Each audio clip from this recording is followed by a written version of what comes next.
Le Dow Jones a chuté de 300 points, tandis que le Nasdaq est resté stable. La volatilité géopolitique au Moyen-Orient a éclipsé les données d'inflation stable.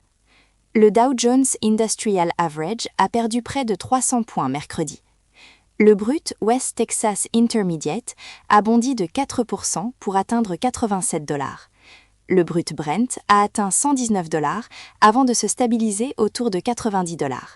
Cette flambée a fait suite à la fermeture effective du détroit d'Ormuz.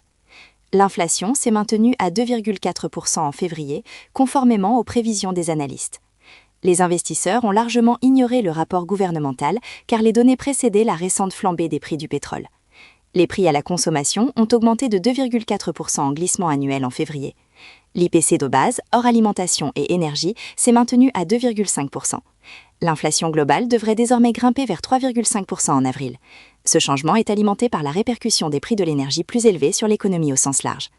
Or SCL a bondi de 12%, tandis que NVDA s'est engagé à investir 2 milliards de dollars pour étendre ses infrastructures de cloud d'IA. La demande d'IA d'entreprise a servi de tampon contre le mouvement de vente généralisé du marché. Les actions Or SCL ont gagné 12% après que ces résultats ont dépassé les attentes des analystes. NVDA a investi 2 milliards de dollars dans NBIS pour construire des centres de données aux États-Unis. Oracle a relevé ses prévisions de chiffre d'affaires à 90 milliards de dollars pour l'exercice fiscal 2027.